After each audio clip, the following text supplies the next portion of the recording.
Pemirsa, pemerintah resmi mengatur pembelian BBM bersubsidi yakni Pertalite dan Solar sebanyak 50 liter per kendaraan per hari mulai hari ini Rabu 1 April 2026. Lantas, apakah kebijakan pembatasan atau pengaturan pembelian BBM dapat menjadi solusi efektif dari sisi internal untuk meredam dampak lonjakan harga minyak selama tidak diikuti kenaikan subsidi? Untuk membahasnya langsung sudah hadir di studio kami dengan Fernando Ganinduto, anggota Komisi 6 DPR, fraksi Partai Golkar. Selamat sore, Mas Nando, apa kabar Anda? Selamat sore. Maaf lahir batin, Maaf sudah lahir lama batin. bertemu kita ya di Maaf layar lahir ini. batin. Saya juga akan sapa narasumber kami berikutnya dari luar studio dengan Muhammad Hutama Putra, Mas Tama, tenaga ahli utama KSP, dan juga Mas Agus Pratiknyo, Wasekjen Aptrindo dari Asosiasi Pengusaha Truk begitu ya dari luar studio. Selamat sore, Mas Agus, Mas Tama, Assalamualaikum. Selamat sore, Mas. Maaf batin sebelumnya.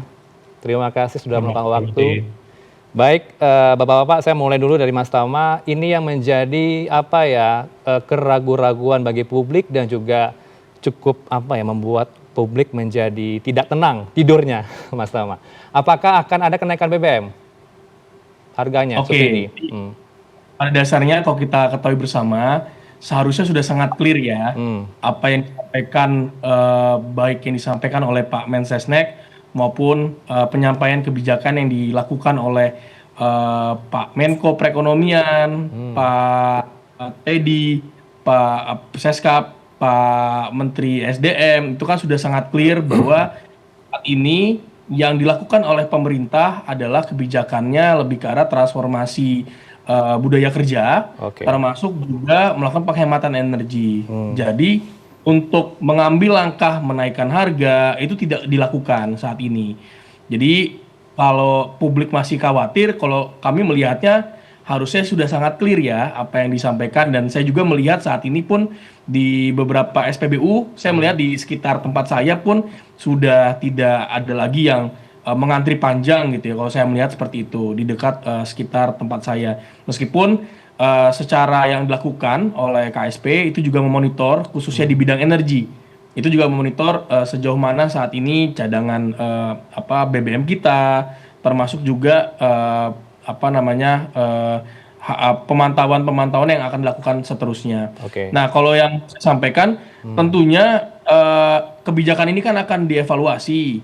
Tadi kebijakan yang 8 poin transformasi budaya kerja termasuk penghematan energi ini kan dimulai 1 April dan akan dilakukan evaluasi gitu ya, paling lambat di 2 bulan setelahnya gitu ya. Kan ini kita tentu juga akan melihat kondisi eskalasi konflik yang ada di Timur Tengah. Tentunya kita berharap konflik di Timur Tengah akan segera reda, harga minyak tentunya akan turun. Dan kalau kita lihat kan sebenarnya yang menjadi permasalahan terkait dengan harga minyak ini adalah ketika dalam 1 tahun itu asumsi makro dalam APBN kita tidak tercapai, akan melebihi gitu ya. Kalau sekarang kan asumsi makro kita $70 per barel gitu ya untuk ICP, Indonesian Crude Oil Price. Kalau secara rata-rata itu naik yang saat ini kita lihat, dan ketika harga di atas itu tentunya kan harus ada adjustment.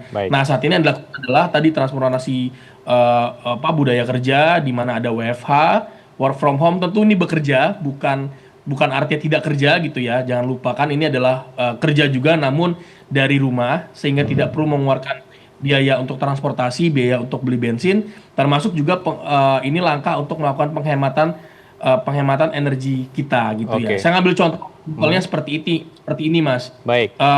Punya rekan kerja yang tinggalnya tuh di Bintaro, yang di Bekasi gitu ya, yang di Bogor. Mereka butuh perjalanan sekitar 30 sampai 40 km.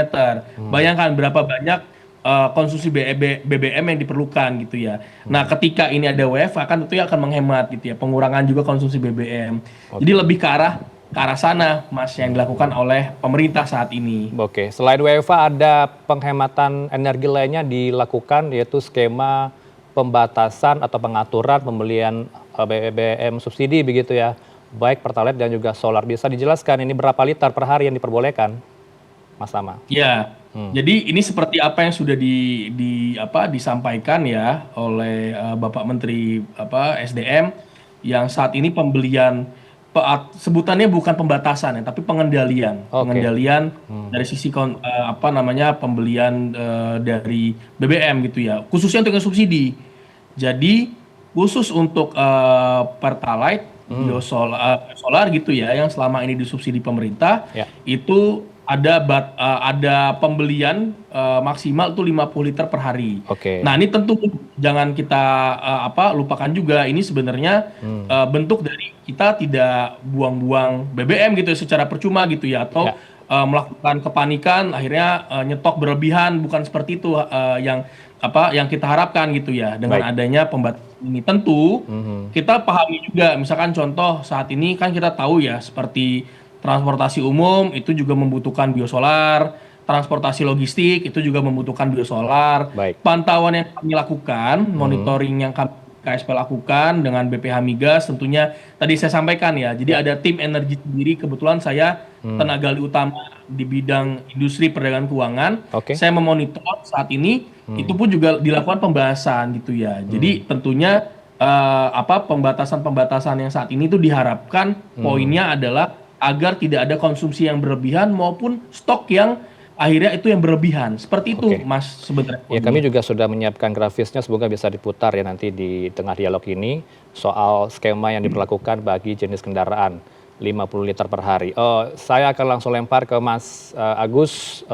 Apa dampak yang akan timbul kemudian dari pembatasan ini, Mas Agus? Ya, sejauh ini terkait dengan pembatasan bagi kami di dunia usaha angkutan barang sih tentunya tidak ada ya, karena memang pembatasan terkait dengan alokasi 200 liter ya per hari untuk kendaraan angkutan barang ini kan sebenarnya kami sudah merasakan jauh-jauh hari dengan adanya penerapan barcode My Pertamina, ya kan, bahkan sampai hari ini pun mungkin 200 liter itu bagi kami itu fata morgana gitu loh, ya kan, ya seperti itu, karena justru saat ini yang kami ingin sampaikan adalah seperti kemarin, bahwasanya pemerintah akan menaikkan atau tidak, kami para pelaku usaha angkutan barang jujur mengharapkan itu kenaikan harga, atau memang tidak ada lagi subsidi untuk biosolar.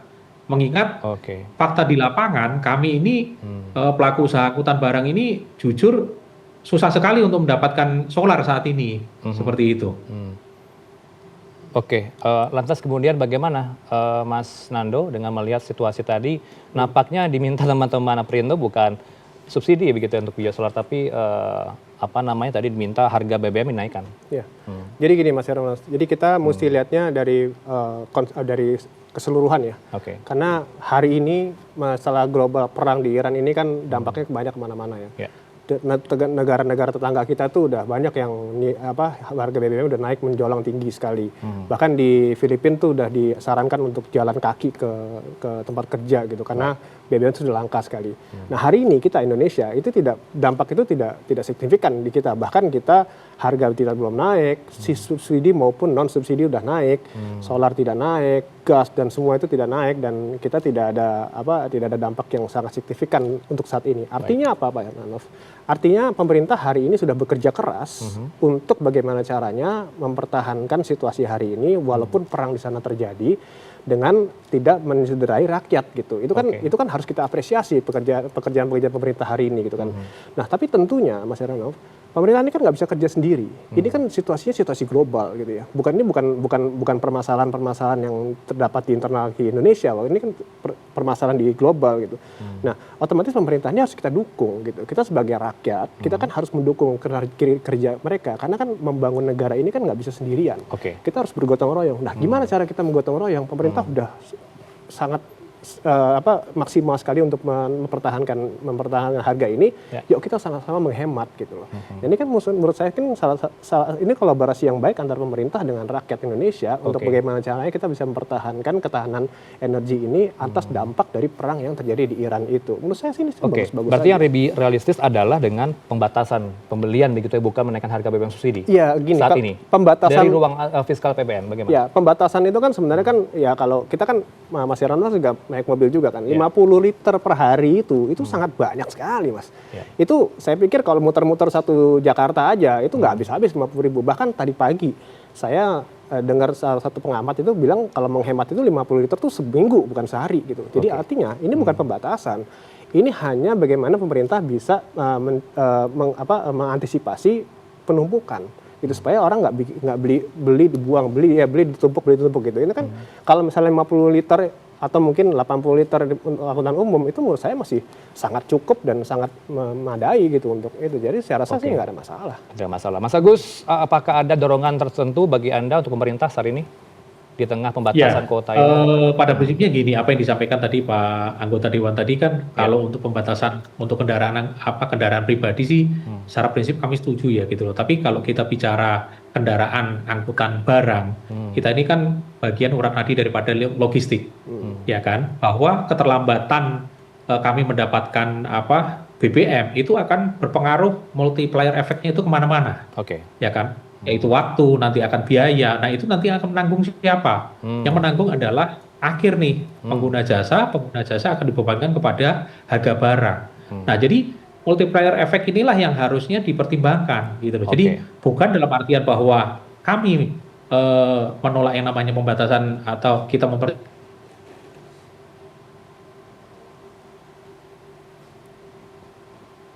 mohon maaf nih gitu loh, kawan-kawan bapak-bapak yang ada di Senayan juga tolong buka mata. Kawan-kawan kami di Indonesia itu sangat susah mendapatkan. Bahkan saya sendiri di Kalimantan Barat kemarin itu terang-terangan ada SPBU menjual 9.500 dan itu diaminin oleh pegawai Patraniaga, tidak bisa ngapa-ngapain.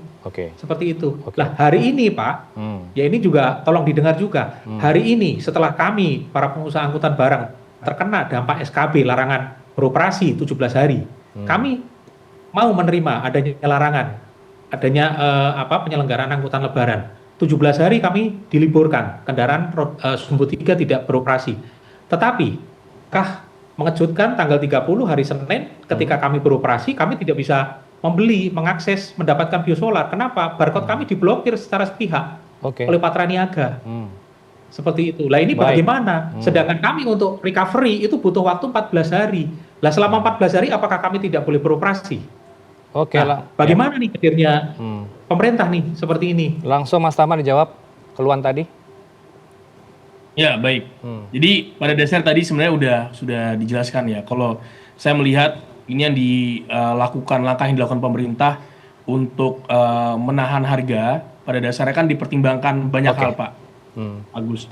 Salah satunya juga kan kebetulan kita juga pasti sudah familiar juga ya. Kita coba melihat hitungan bahwa ketika ada kenaikan 10% dari harga solar itu akan berpengaruh terhadap kenaikan 0,05% inflasi gitu ya, persen poin gitu. Dan itu pasti tidak kita harapkan itu tuh akan terjadi kenaikan ataupun adanya inflasi. Nah, tentunya langkah yang dilakukan sekarang adalah penghematan. Meskipun tadi yang disampaikan Pak Agus tadi untuk lebih detail pastinya kita akan melakukan diskusi Pak. Saya juga tadi sampaikan, saya juga menanyakan berapa banyak yang sebenarnya keblokir. Ini juga pasti akan diatensi mana saja yang diblokir dan alasannya apa saja, karena tentu kita akan melakukan diskusi dua arah ya dengan Patraniaga. Yang pada dasarnya sebenarnya aturan yang ada atau kebijakan yang ada saat ini adalah pengendalian pembelian BBM yang tentunya itu wajar dan tidak stok berlebihan, arahnya ke sana.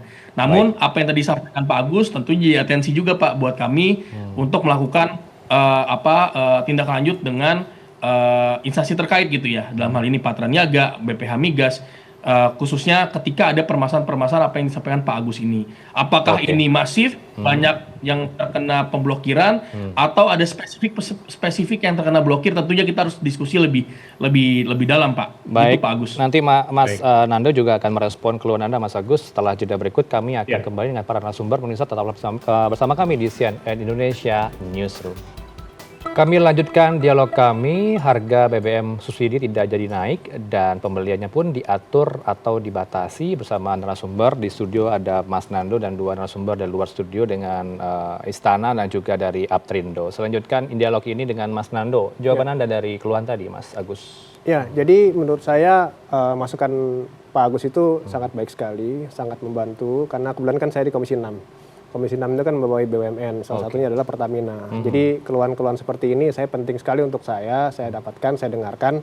saya telaah dan saya insya Allah akan saya pertanyakan kepada Pertamina. Tapi kan permasalahan itu kan tidak ada kaitannya dengan masalah perang di Iran dan pembatasan BBM ya gitu. Itu kan masalah teknis dari Pertaminanya gitu. Nanti kami akan pertanyakan masalah itu. Jadi jangan khawatir Pak Agus, masalah seperti itu ntar akan saya bawa ke RDP dengan Pertamina. Oke, direspon Mas Agus sekaligus close statement Anda pada dialog ini. Silakan Mas Agus. Ya, pada prinsipnya sih kami Asosiasi Pengusaha Truk ini kan bagian daripada ekosistem logistik nasional ya. Jadi ya, pemerintah terkait dengan kelancaran kami mengakses BBM biosolar khususnya gitu loh. Dimanapun, jadi jangan sampai kami terkendala karena memang kendala terhadap kami nanti dampaknya itu otomatis juga akan berdampak terhadap harga-harga barang yang ujung-ujungnya karena inflasi. Nah, kami juga tidak ingin seperti itu. Secara prinsip, kami mendukung apa yang dilakukan pemerintah saat ini, tapi tolong pemerintah juga memberikan atensi khusus kepada kami di dunia logistik angkutan barang. Terima kasih. Ada stimulus yang diharapkan, insentif bagi teman-teman?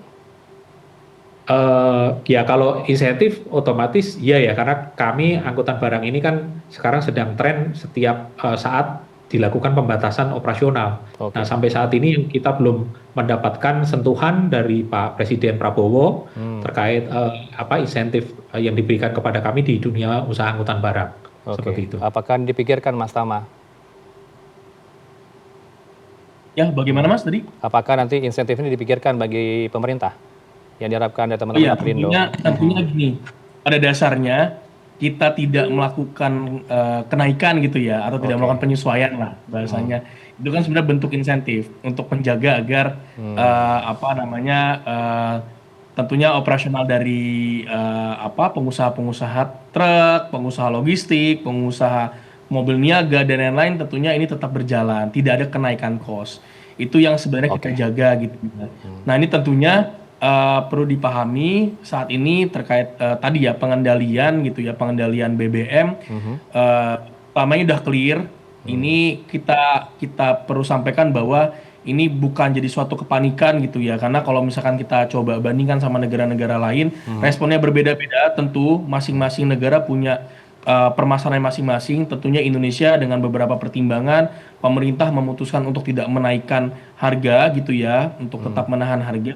Meskipun dengan transformasi budaya kerja, termasuk melakukan penghematan energi. Nah, ini harapannya dapat dimaknai gitu ya, dimaknai bahwa yang kita lakukan sekarang adalah tentunya kita menjaga juga daya beli masyarakat, menjaga juga keberlangsungan usaha operasional usaha yang dilakukan oleh pengusaha truk, pengusaha bis, logistik, mobil niaga dan lain-lain. Nah, ini yang harapannya kita tentunya berharap konflik di Timur Tengah ini cepat segera reda, termasuk harga BBM tentunya harga global. BBM saya dapat poinnya Mas. Baik, silakan Mas Nando terakhir, singkat saja juga. Saya singkat. Jadi menurut saya kami dari Partai Golkar terus mendukung pemerintah atas apa yang kita alami hari ini. Kita juga terus harus bekerja sama dengan pemerintah dengan menghemat BBM supaya kita bisa melewati masa-masa susah ini sehingga kita bisa kembali ke masa-masa yang lebih baik lah. Intinya kita harapkan memang konflik tidak akan berkepanjangan dan juga berdampak kepada situasi global termasuk di Indonesia. Terima kasih untuk waktu yang luar biasa dengan Newsroom. Mas Fernando Garinduto, anggota Komisi 6 DPR fraksi Golkar di studio dan juga dari luar studio dengan Muhammad Hutama Putra, tenaga ahli utama KSP dan juga Mas Agus Pratiknyo, Wasekjen Aprindo. Selamat sore Bapak-Bapak, Assalamualaikum. Terima kasih, selamat Lebaran ya sebelumnya. Baik. Terima kasih. Terima kasih.